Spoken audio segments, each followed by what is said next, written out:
Bonjour à tous, nous poursuivons avec la deuxième Mishnah du quatrième Pérek. Comme nous l'avons vu au début de ce Pérek, nous avons commencé par la mitzvah du lulav qui est Shisha Veshiva, pendant 6 jours ou 7 jours de Sukkot. La Mishnah va maintenant nous expliquer lulav Shiva Ketzad. La mitzvah de lulav c'est pendant 7 jours, comment cela? Quand est-ce que c'est 7 jours? Quand est-ce que ce n'est que 6 jours? Yom Tov Arishon Shel Chag, Shechal Yod Bashabbat Lulav Shiva. Si le premier jour de Yom Tov, de la fête de Sukkot, tombe un Shabbat, on prendra le lulav, même le Shabbat, et donc nous avons le premier jour, plus encore 6 jours de Chol HaMoed, c'est en tout 7 jours où on prendra le lulav. Ou She'ar Kol HaYamin, mais lorsque Shabbat tombe au milieu des autres jours de Sukkot, c'est-à-dire des autres 6 jours, Chol HaMoed tombe un Shabbat, à ce moment-là, Shisha, on ne prendra le lulav que 6 jours, le premier jour de Yom Tov, mais pas Shabbat, donc il n'y aura que 5 jours dans Chol HaMoed où on pourra prendre le lulav. En tout, on ne prendra le lulav que pendant 6 jours. Donc le Tana de la Mishnah nous enseigne ici que le lulav ne peut pas être pris le Shabbat lorsque le Shabbat tombe dans un jour, lorsque Chol HaMoed tombe un jour de Shabbat. Mais lorsque le premier jour de Yom Tov tombe un Shabbat, on prendra le lulav malgré Shabbat. Quel est le problème de prendre un lulav Shabbat? Le Barthénoura nous l'explique. Ce n'est pas un problème de le soulever, puisque ce din-là, ce n'est pas une melacha, c'est juste un tiltoul, juste on le transporte, on le déplace. Mais c'est une gzera, en vérité, que les chachamim ont décrété, de peur qu'on risque de prendre le lulav pendant Shabbat et de sortir dans le domaine public, de marcher, d'aller voir un rav, un homme compétent qui nous expliquera comment on accomplit la mitzvah du lulav. C'est d'ailleurs la raison pour le shofar. Pourquoi on ne sonnera pas de shofar le premier jour de Rosh Hashanah lorsque ça tombe un Shabbat? De peur que l'on prenne le shofar et qu'on sorte chez un moubré, c'est un homme qui va nous apprendre à sonner lorsqu'on ne sait pas et qu'on veut accomplir la mitzvah.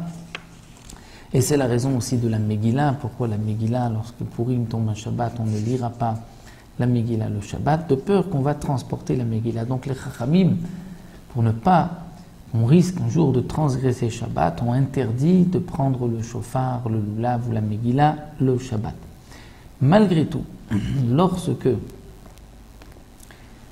le premier jour de Yom Tov tombe un Shabbat, là on prendra le lulav même ce jour-là, à l'époque du Beth Amikdash, parce que, comme nous l'avons vu, la mitzvah de lulav, le premier jour c'est dans le monde entier, dans le Beth Amikdash c'était 7 jours.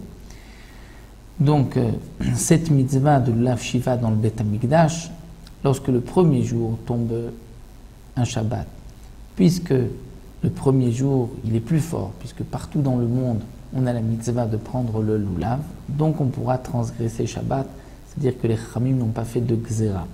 Mais lorsque le Shabbat est au milieu de la fête, alors dans ce cas-là, bien que dans le Beth Amikdash, on a la mitzvah de prendre le lulav, mais les Chachamim ont dit, étant donné que partout dans le monde, on ne prend pas le lulav à part le premier jour, donc on ne prendra pas le lulav pendant Shabbat à cause de la gzera que nous avons vue.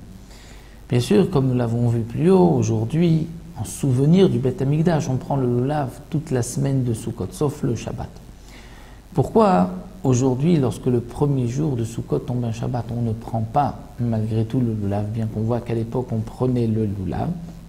Là encore, le Barthénoura nous l'explique, puisque dans certains endroits éloignés de Yerushalayim, nous avons un doute quand est-ce que le Beddin a fixé, le tribunal a fixé Rosh Chodesh, donc le premier jour Rosh Hashanah. Donc nous ne savons pas si le premier jour de Sukkot est en vérité le premier jour. Est-ce que c'est le 15 Tishrei ou c'est le 14? À cause de ce doute, dans le doute, on ne peut pas transgresser Shabbat. Et puisqu'il y a le doute dans certains endroits éloignés de Yerushalayim, les Chachamim ont décrété que partout, même à Yerushalayim, on ne prendra pas le lulav aujourd'hui, et bien qu'aujourd'hui nous savons exactement quand est-ce que tombe le premier jour de Rosh Hashanah et donc le premier jour de Sukkot, malgré tout la gzera des Chachamim est restée. Donc en conclusion, ce que nous avons vu dans la Mishnah, c'est à l'époque du Beth Amikdash, où la mitzvah de prendre le lulav au Beth Amikdash était pendant 7 jours. Si le premier jour tombe un Shabbat, on prendra le lulav. Si Shabbat est au milieu de la semaine de Sukkot, on ne prendra pas le Shabbat, le lulav, donc ce ne sera que 6 jours. Aujourd'hui, le lulav, nous le prenons 7 jours, sauf Shabbat, donc 6 jours. Puisque dans 7 jours, nous avons obligatoirement un Shabbat, mais donc la mitzvah, c'est sur les 7 jours de Sukkot. Lorsque ça tombe un Shabbat, on ne pourra pas accomplir la mitzvah. Donc cette mitzvah pendant 7 jours n'est que Midei Rabbanan, puisque Minatora, c'est que le premier jour. Mais même si le premier jour tombe un Shabbat, on ne prendra pas le lulav, comme nous l'avons vu donc, dans l'explication du Barthénora. Donc voici pour la mitzvah du lulav, 6 jours ou 7 jours, à l'époque du Beth Amikdash. Aujourd'hui, de toutes les manières, le lulav, ce n'est que 6 jours, puisque dans les 7 jours de Sukkot, il y a obligatoirement un Shabbat, et le lulav ne transgresse pas Shabbat.